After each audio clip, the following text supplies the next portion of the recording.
Tudo que a gente está acompanhando tem a ver, inclusive, com a movimentação que é feita pelo filho de Bolsonaro lá nos Estados Unidos. E por isso essa determinação do Alexandre de Moraes de Bolsonaro não falar com Eduardo Bolsonaro.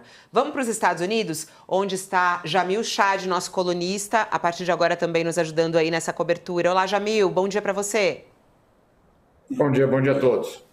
Ô Jamil, eu lembro da primeira vez, né, que você mesmo trouxe também essa reportagem da atuação de Eduardo Bolsonaro. E parece que tudo que ele está fazendo está prejudicando mais o pai dele do que ajudando. Porque na verdade o que vai ficando claro, como vocês colocaram aí, cada vez mais pelo menos um esforço para evitar uma prisão, seja com sanções, com tarifas, com retaliações, seja mostrando, claro, algum tipo de respaldo internacional de Donald Trump, colocando uma pressão sobre as instituições brasileiras. Então, sem dúvida, existe esse componente. O que é complicado num país, obviamente, soberano, democrático, e que as instituições, obviamente, precisam reagir. Qualquer outra resposta, né, Fabiola, por exemplo, abandonar o processo de Jair Bolsonaro ou aliviar para Jair Bolsonaro, etc., seria o equivalente a fechar a instituição, entregar de volta a chave, talvez até para a embaixada americana e dizer, pode levar. Né? Porque, obviamente, essa é uma pressão que talvez você consiga fazer num país absolutamente dependente, num país que tem algum tipo de fragilidade, num país que, eventualmente, tenha outros interesses que não seja um interesse soberano e independente, mas em outros lugares isso, obviamente, não funciona. E esse foi, basicamente, talvez o erro de cálculo. Eu acho até importante, ô Jamil, a gente explicar um pouco, né, sobre essa atuação. Hoje é dia de a gente trazer os fatos, né? Eu sempre gosto muito de fazer isso com o Josias, porque em meio a esses ataques de discursos e narrativas, como eles gostam de dizer, é perseguição, está controlando liberdade de expressão, até mesmo a tentativa de golpe no nosso país, que muitas vezes não está sendo entendida por parte da população. Agora a gente tem que entender também o que um deputado federal está fazendo nos Estados Unidos e por que uma tarifa de 50% para todos os produtos brasileiros que chegam nos Estados Unidos foi anunciada pelo presidente americano e o impacto que isso traz economicamente para o nosso país. É um assunto muito sério e que tem a ver justamente com Eduardo Bolsonaro. É isso que está por trás, né? Eu queria que você contasse um pouco para a gente os fatos. Qual é a atuação de Eduardo Bolsonaro neste momento junto às autoridades americanas? É a articulação de um resgate. Esse é o objetivo de Eduardo Bolsonaro. Não é garantir a democracia no Brasil ou a liberdade de expressão no Brasil. É um resgate ao seu pai e, claro, ao seu próprio movimento. Né? Esse é o objetivo. Quando ele vem aqui para os Estados Unidos e começa, obviamente, a lidar com a base mais radical do trumpismo, e aí vamos, já que você falou dos fatos, vamos aos fatos. Eduardo Bolsonaro não foi buscar o Partido Republicano de uma forma geral.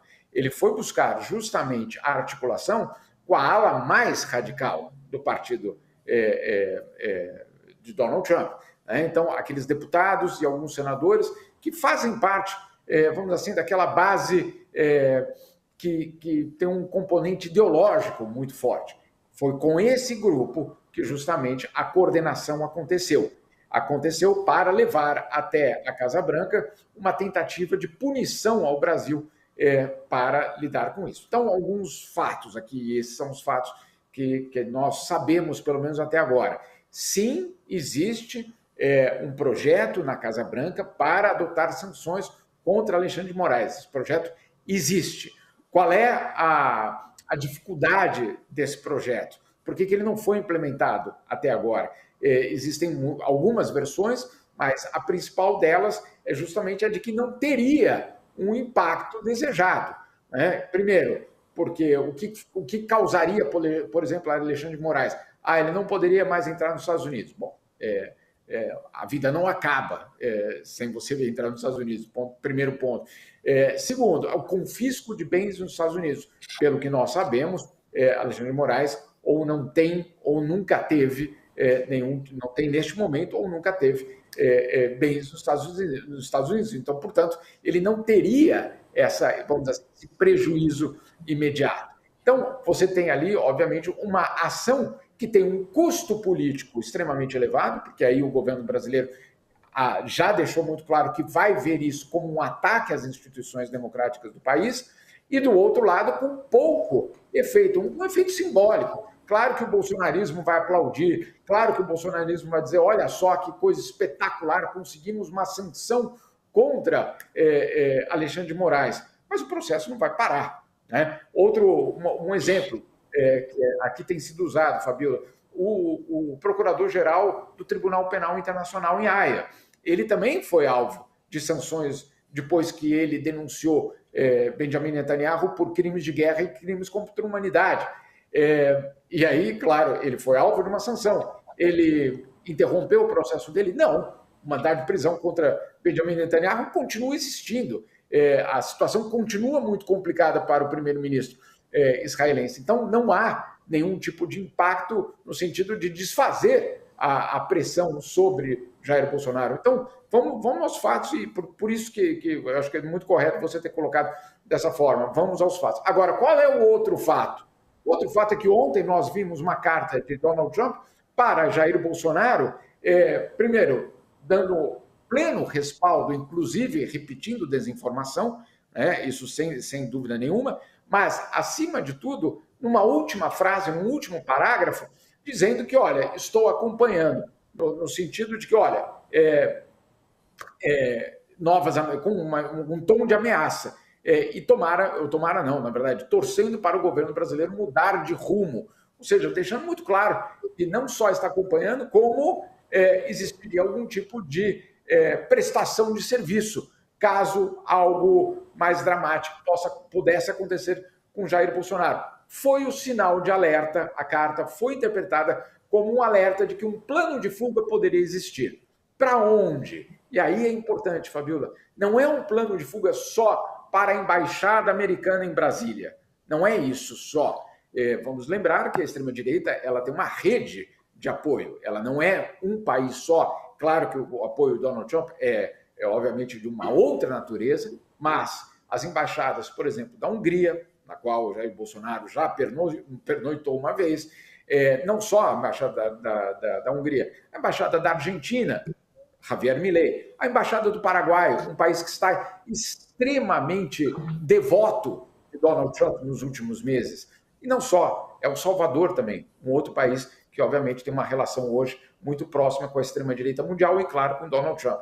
Por isso, a decisão não pode ir à embaixada americana, não pode ir ao setor de embaixadas, de uma forma geral. Não pode ter contato com diplomatas americanos? Não pode ter contato com diplomatas. Então, como vocês veem, essa é uma decisão que justamente tende a abrigar todos esses riscos ou esses eventuais planos de fuga. Olha, você falou sobre essa carta, queria até abrir aqui no telão a reportagem do Jamil Chad, que traz a íntegra dessa carta de Trump, e essa carta que ligou alerta sobre o risco de fuga de Bolsonaro. E é isso que é muito interessante a gente analisar juntos aqui. Quer dizer, eles estavam articulando para que Bolsonaro ficasse livre justamente do julgamento no Supremo Tribunal Federal, e a reação do Supremo Tribunal Federal aqui vai na direção absolutamente oposta. Nessa carta, se a gente puder subir um pouquinho, enche a tela aqui para a gente, por favor, Lu. Tenho visto o tratamento terrível que você está recebendo pelas mãos de um sistema injusto voltado contra você. Esse julgamento deve acabar imediatamente, escreve Trump na carta. Não me surpreende vê-lo liderando nas pesquisas. Você foi um líder altamente respeitado e forte que serviu bem ao seu país. E aí, ele aqui manda, compartilhe o seu compromisso de ouvir a voz do povo. Estou muito preocupado com os ataques à liberdade de expressão, tanto no Brasil quanto nos Estados Unidos, provenientes do governo atual. Tenho manifestado fortemente minha desaprovação, tanto publicamente quanto por meio da nossa política tarifária. E aí ele faz uma junção a uma coisa e outra, né? O que isso significa, Josias? Essa carta de Donald Trump, a atuação de Eduardo Bolsonaro, que tinha como objetivo ajudar o pai, só prejudica o pai dele neste momento. O Eduardo Bolsonaro, na prática, grudou a tornozeleira na perna do pai, né? Agora, essa carta, Fabiola, além de ser muito desrespeitosa com o Brasil, né, ela deve nos deixar em alerta para as consequências econômicas que essa repercussão jurídica da aliança bolso-trumpista pode trazer, né?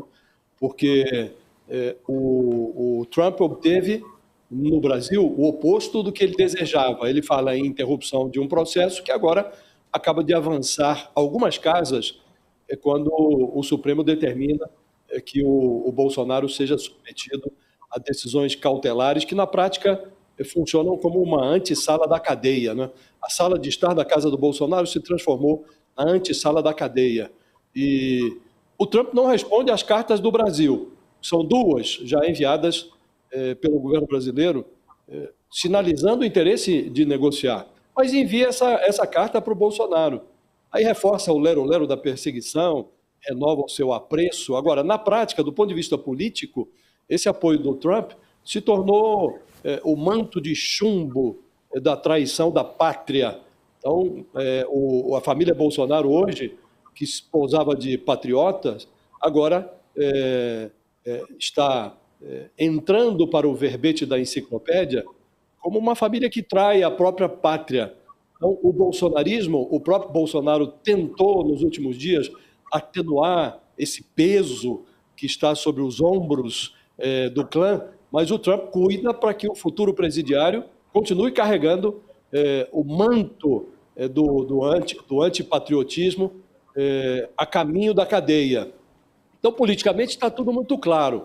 Mas, do ponto de vista econômico, é preciso ver qual vai ser a consequência, porque toda essa embaixada que o Eduardo Bolsonaro fez nos Estados Unidos visava a obtenção de punições da Casa Branca pontuais, pessoais, contra o Alexandre de Moraes, contra ministros do Supremo, mas ele acabou obtendo muito mais do que desejava. Ele acabou obtendo não uma punição individual, que pode até vir na sequência. No Brasil inteiro, ele conseguiu a imposição de uma tarifa de 50% sobre todas as exportações do Brasil, com as consequências econômicas que uma providência assim resulta. Eventualmente desemprego, né? E depois de obter mais do que desejava, ele fez questão de colocar as suas impressões digitais no tarifaço do Trump. Disse que estava lá há vários meses, dialogando com autoridades do governo, botou isso nas redes sociais para quem quisesse ver, com o objetivo de mostrar documentos e fatos, a realidade do Brasil. Então, ele se associou à decisão do Trump, disse que a carta do Trump ao Lula confirmou o sucesso da sua empreitada. Então, ele se tornou cúmplice dessa agressão ao Brasil, Fabiola. Agora é preciso ver o que fará o Donald Trump a partir dessa decisão do Supremo, porque, como disse, ele obteve o oposto do que desejava. Vai dobrar a aposta? Esse é o risco que corremos, Fabiola. Agora, não havia outra alternativa para o Supremo senão fazer o que fez. Se a consequência disso for o destrambelhamento total do Trump, mais do que já se mostrou destrambelhado, aí teremos que lidar com essa consequência, mas não podemos nos curvar diante de uma maluquice que vem do exterior e tentando impor a submissão, na prática, da democracia brasileira aos interesses, às tramóias do Trump e da família Bolsonaro.